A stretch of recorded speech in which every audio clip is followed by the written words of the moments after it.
Controversial ngayon itong si Dave Ildefonso at yung kanyang father na si Danny Ai dahil pinagmulta ito ng PBA dahil nga doon sa mga comments na sinabi ni Danny tungkol dito sa Northport Batang Pier na isa raw farm team. Hanggang sa ngayon ay hindi pa nagkakasundo itong si Dave at ang Northport kung siya ay pipirma ron at malakas na espekulasyon na meron na raw mga ibang PBA teams na gustong kumuha sa serbisyo ng 6'3 guard. At isa na dyan sa tingin ko na pwede ay ang Magnolia Chicken Templados.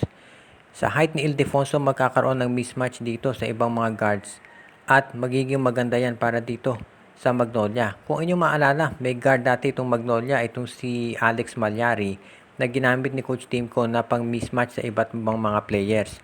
Kaya kung sakasakali baka ganyan din ang maging laro nitong si Dave Ildefonso pag nagkataon.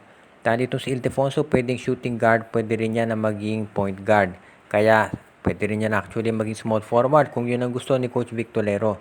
Babagay naman siya dito sa Magnolia dahil alam natin sa mahabang panahon, ang style talaga ni Coach Victorero ay gumamit ng mga small guards at doon talaga nakapase ang kanyang sistema. Kaya mas maganda ang tsansa para dito sa Magnolia kung ganyan ang magiging sitwasyon.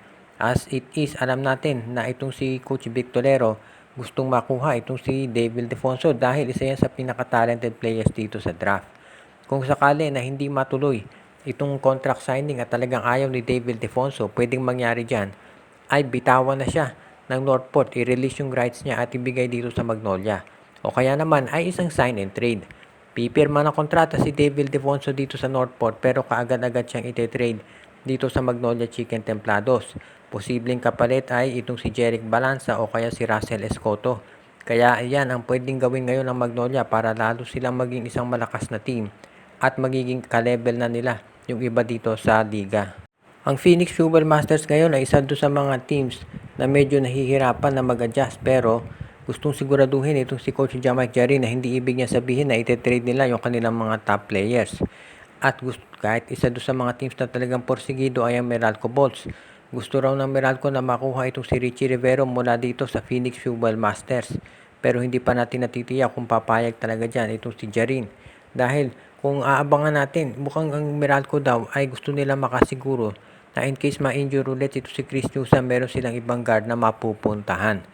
Ito si Newsom ay makaka-recover naman, hindi malala yung kanyang naging sprain. Pero naging concern ng Meralco na kapag sila ay nadali ng maraming injuries, baka mahirapan sila na makaabante. At nakita nga natin, alam natin ito si Alain Maliksi, may injury din, pati si Raymond Almasan. So ang Meralco ngayon gusto makasiguro na meron silang mga players na mapupuntahan just in case. At yan nga ang nagiging sitwasyon ngayon. Tignan natin kung itong Meralco Bolts ay gagawa ng paraan para masiguro na sila ay hindi mapag-iiwanan pagdating dito sa ganyang sitwasyon. Kung sakasakali na itong Meralco ay magbibigay ng isang magandang offer sa Phoenix, makumbinsi kaya nila na i-trade na nga itong si Richie Rivero. Kung matutuloy ito, pwede nating masabi na itong gagawin ng Meralco Bolts ay magpe-pay off para sa kanila. Kung ikaw naman ang Phoenix, kailangan mo i-consider kung sino yung gustong ibigay nitong Meralco bago mo ibigay itong si Richie Rivero. Actually, meron pang mga ibang players ng Phoenix na pinag-iinteresan din ng Meralco, kabilang na itong si Tyler Tio. At dahil dito, posible na magkaroon sila ng negosasyon. Although itong si Coach Jamaic Jarin ay nakafocus sa kampanya ng Phoenix ngayon, hindi ibig niyan sabihin na tatanggi siya kung merong magandang offer. At yan naman syempre ang magiging sitwasyon ngayon dito pagdating sa PBA kahit ano pang teams yan. Partikular na dito sa Phoenix at Meralco na always willing makipag-usap sa ganyang bagay.